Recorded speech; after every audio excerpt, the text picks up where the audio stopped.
Hai, Assalamualaikum dan salam sejahtera. Terlebih dahulu saya ingin memperkenalkan diri saya. Nama saya Muhammad Faizatul Fikri bin Alias. Nombor metrik D2019-2091 396, semester 2, sesi 2019, Palang 2020. Nama pensyarah Dr. Muhammad Atil Wah bin Othman daripada kumpulan A. Nama dan kod kursus HMF 3033, Teori Etika dan Moral. Bagi pentaksiran akhir kali ini, saya memilih tajuk Teori Egoism.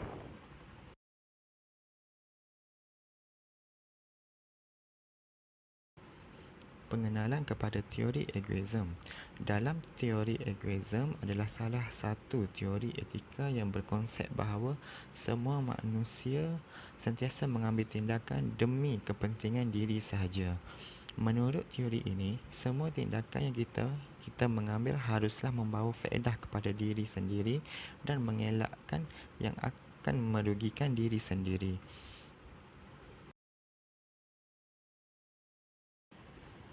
Terdapat tiga cara yang boleh digunakan untuk memahami konsep teori egoism, iaitu egoism psikologi, egoism etika, dan egoism rasional. Khususnya dalam egoism psikologi, berpendapat bahawa hanya kepentingan berkuatkan diri yang dapat memotivasikan manusia dalam membuat sesuatu. Kepentingan tersebut yang bersifat mementingkan diri sendiri termasuklah keinginan untuk mendapatkan sesuatu seperti kemewahan dan keselesaan hidup sendiri. Menurut teori tersebut, sikap itu secara semula jadinya ada dalam diri manusia sejak lahir.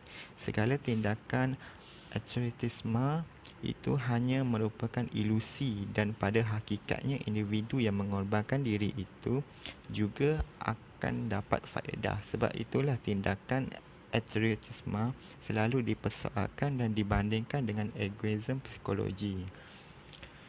Sebagai contoh, Ali telah membantu kawannya yang sedang menghadapi masalah dan dia berasa gembira semasa ibu bapa memujinya atas tindakan itu. Persoalan dalam situasi tersebut adalah tujuan Ali dalam perbuatan itu.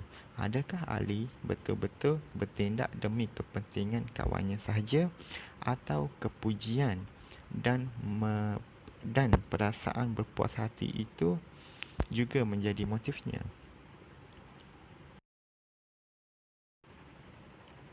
Di samping itu, teori egoism etika pula merupakan teori yang bersifat normatif yang mengatakan bahawa segala tindakan yang diambil itu haruslah mengutamakan kepentingan diri sendiri. Walau bagaimanapun, konsep tersebut tidak mengatakan manusia tidak boleh memelihara hak orang lain pada masa yang sama. Tindakan menolong orang lain itu juga dianggap sebagai tindakan mementingkan diri kerana ia juga dapat memfaedahkan diri sendiri. Oleh itu, tindakan membantu orang lain itu juga bersifat egoism. Menurut konsep ini, seperti dalam situasi Ali itu dengan mempunyai kedua-dua motif tersebut tetapi dengan tujuan utamanya untuk mendapat kepujian orang lain. Pendek kata, segala tindakan yang membawa faedah kepada orang lain itu adalah bukannya tujuan benar tetapi demi kepentingan diri sendiri. Selain itu, terdapat juga teori egoism rasional. Teori egoism rasional ni yang merupakan konsep individualisme yang baru. Menurut pendapat ahli falsafah Ayn Rand, egoism rasional berprinsip bahawa semua perbuatan manusia haruslah mengutamakan kepentingan diri dengan adanya alasan ataupun matlamatnya. Berdasarkan tujuan tersebut, kita akan dapat mengkategorikan sesuatu perbuatan itu sama ada baik atau buruk. Menurut konsep ini, seseorang manusia adalah berhak untuk hidup demi diri sendiri dan bukannya demi orang lain atau perkara lain. Ini juga termasuklah hubungan manusia seperti percintaan dan persahabatan. Misalnya, Abu ternampak seorang wanita tua yang tersesat berjalan semasa dalam perjalanannya berlari ke sekolah kerana hampir lewat. Menurut konsep teori egoisme rasional ini, Abu adalah berhak untuk meneruskan perjalanannya tanpa mempedulikan orang tua itu kerana ini akan melengahkan masanya ke sekolah. Walau bagaimanapun, Abu juga boleh membuat keputusan untuk membantu orang tua itu dengan alasannya dia berasa diri sendiri juga akan memerlukan bantuan orang lain jika dia tersesat jalan. Motif Abu itu bersifat egoisme tetapi juga rasional dan dapat membantu orang lain. Sebagai kesimpulannya, egoisme rasional tidak bermakna seseorang itu tidak boleh melakukan sesuatu sesuka hatinya, tetapi mengambil tindakan demi kepentingan diri tanpa mengabaikan kepentingan orang lain juga. Teori egoisme diasaskan oleh Friedrich Wilhelm Nietzsche pada tahun 1844 hingga 1900. Beliau merupakan seorang ahli falsafah yang mengkritik kuat terhadap teori utilitarisme. Ini adalah kerana asas pemikiran utilitarisme sangatlah mementingkan kesan sesuatu perbuatan terhadap majoriti masyarakat. Nietzsche lebih mementingkan individu. Beliau juga kuat menentang teori kemoralan sosial dan menyifatkannya sebagai kemoralan hamba abdi kerana individu-individu telah disekat hak kebebasan mereka. Dalam teori kemoralan sosial, setiap individu diwajibkan untuk menurut segala perintah yang wujud dalam masyarakat. Nietzsche mengenal pasti dua kumpulan besar manusia, iaitu kumpulan rakyat jelata yang miskin dan kumpulan bangsawan yang kaya. Kumpulan rakyat jelata adalah ramai dan lemah, manakala golongan bangsawan ini minoriti tetapi kuat. Oleh itu, rakyat jelata ini selalunya menyimpan perasaan benci dan dendam terhadap golongan bangsawan ini. Hal ini telah menyebabkan kaum bangsawan melihat diri mereka sebagai durjana dan jahat. Dalam usaha rakyat memperkenalkan peraturan moral ini mengandungi konsep seperti pengorbanan diri, rasa bersalah, suara batin, kepercayaan agama dan lain-lain.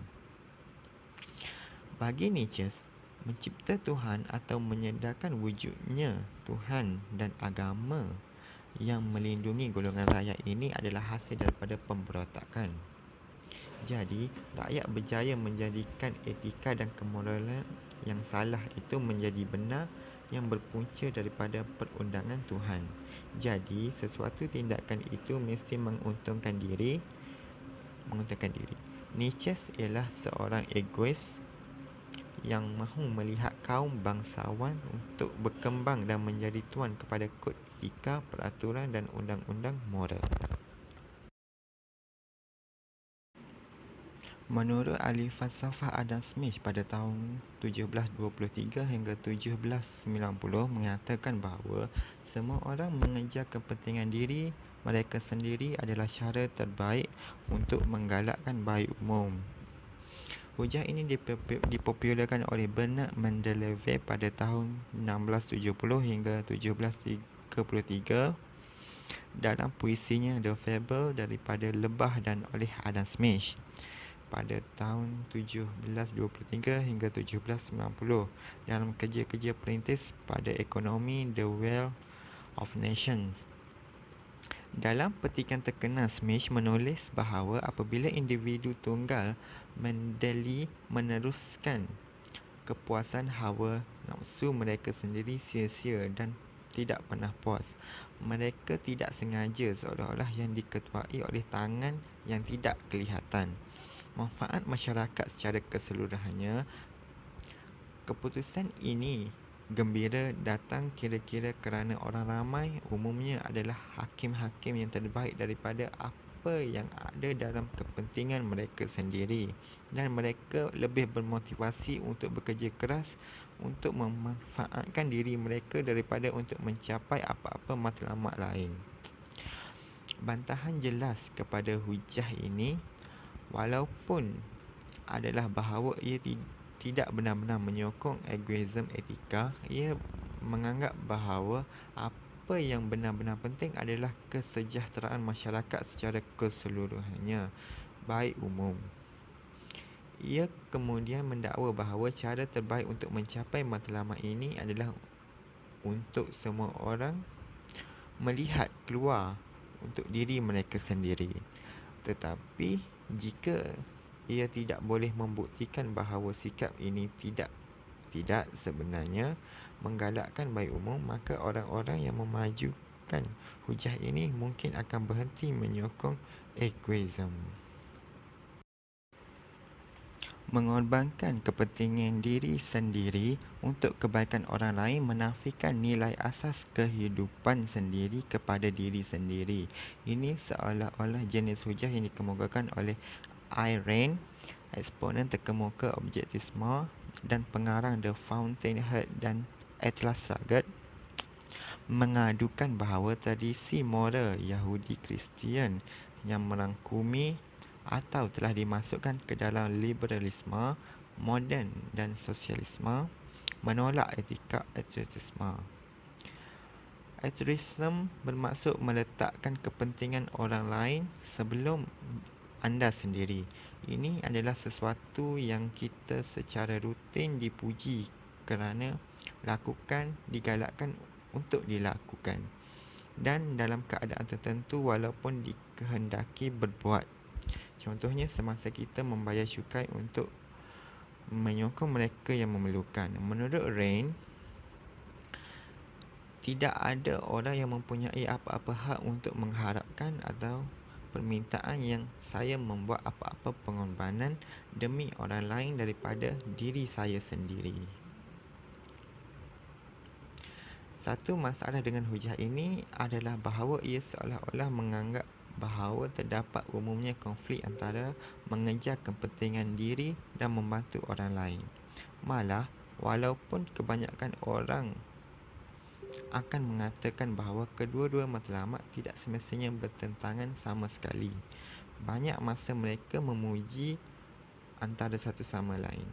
Sebagai contoh, seorang pelajar boleh membantu teman serumah dengan kerja sekolahnya yang altruisme. Tetapi itu pelajar juga mempunyai kepentingan dalam menikmati hubungan baik dengan serumah.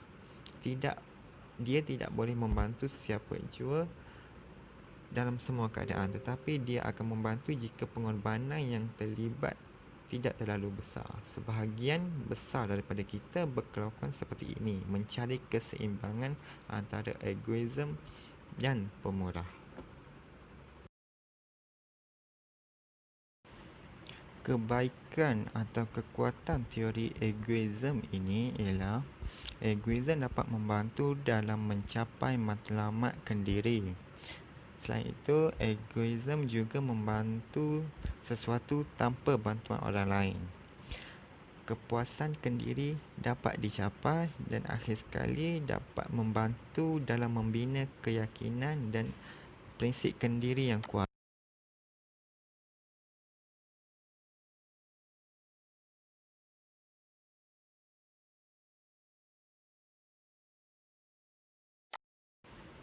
Kebaikan atau kekuatan teori egoisme ini ialah egoisme dapat membantu dalam mencapai matlamatkan diri. Selain itu, egoisme juga membantu sesuatu tanpa bantuan orang lain. Kepuasan kendiri dapat dicapai dan akhir sekali dapat membantu dalam membina keyakinan dan prinsip kendiri yang kuat. Kelemahan ataupun keburukan teori egoisme ini, egoisme tidak mengutamakan kemurahan hati kerana mengejar kepentingan diri sendiri. Hal ini memudaratkan orang lain. Selain itu, peraturan yang bersifat individualistik ini menyebabkan tiada satu piawaian atau ukuran untuk menghakimi sesuatu tindakan. Selain itu, merosakkan hubungan dan nilai murni yang tidak dapat diterapkan. Seterusnya, nilai masyarakat tidak dapat dipupuk dan akhir sekali dapat melahirkan individu yang mementingkan diri sendiri. Saya memilih untuk tidak menyokong teori ini kerana Teori egoisme bukanlah sesuatu ideologi yang boleh dipandang remeh. Hal ini kerana terdapat kesan-kesan yang ekstrim jika diamalkan secara berlebihan. Seseorang yang mengamalkan egoisme seolah-olah menentang moral dan etika semasa. Jika diikutkan ajaran mana-mana agama, adalah lebih elok mendahulukan orang lain. Mendahulukan kebajikan orang lain dikira suatu perbuatan yang mulia. Kefahaman ini adalah bertentangan dengan objektif egoisme yang bertujuan untuk mementingkan diri sahaja. Oleh sebab itu, hilanglah keharmonian dalam diri orang di sekeliling. Sebagai contoh diri sendiri, egoisme merujuk kepada sebarang perbuatan yang dilakukan oleh seseorang itu semata-mata untuk memanfaatkan diri sendiri. Biasanya seseorang itu tidak akan mempedulikan perasaan orang lain, tidak kira orang itu dilayan dengan buruk ataupun baik. Matlamat yang terutama ialah untuk memberikan faedah kepada diri sendiri. Oleh itu, sekiranya seseorang itu mentabiatkan sikap egoisme ini dalam kehidupan seharian, mereka akan kehilangan kepercayaan dan keyakinan orang lain kerana mereka selalu meletakkan kebajikan diri sendiri melebihi kebajikan orang lain. Selain itu, orang yang mengamalkan sikap egoisme yang tinggi biasanya menganggap dirinya lebih hebat daripada berbanding orang lain. Mereka selalu berpegang teguh dengan pandangan dan pendapat diri sendiri serta tidak suka mendengar pandangan atau nasihat orang lain. Sekiranya mereka melakukan kesalahan, mereka tidak akan mengakuinya kerana mereka tidak ingin dirinya diketawakan dan menyebabkan maruah diri mereka tergugat. Orang yang mempraktikkan sikap egoisme ini suka memandang rendah terhadap orang lain dan ini akan menyukarkan mereka untuk bergaul mesra dengan orang ramai. Persahabatan yang kukuh dan erat adalah sesuatu perkara yang susah untuk direalisasikan untuk individu yang mengamalkan egoisme ini. Ini secara tidak langsung akan memberi kesan yang negatif terhadap individu tersebut oleh sebab manusia merupakan golongan yang bersosial. Sebagai contoh, jikalau seseorang itu tidak mengamalkan kehidupan bersosial, mereka mudah murung dan kehidupan mereka akan menjadi hamba. Di samping itu, sikap egoisme ini biasanya mencerminkan sikap tidak berkeyakinan seseorang individu. Sekiranya seseorang mempunyai keyakinan yang rendah, mereka akan bersikap egoistik terhadap orang lain semata-mata untuk menutupi ketidakkeyakinan mereka. Mereka berpendapat bahawa dengan bersikap egoistik dapat memberi gambaran kepada orang lain bahawa bahawa mereka berani dan hebat serta tidak takut kepada sesiapa. Selain itu, individu yang egoistik biasanya tidak suka berkongsi masalah diri sendiri maupun membantu menyelesaikan masalah orang lain.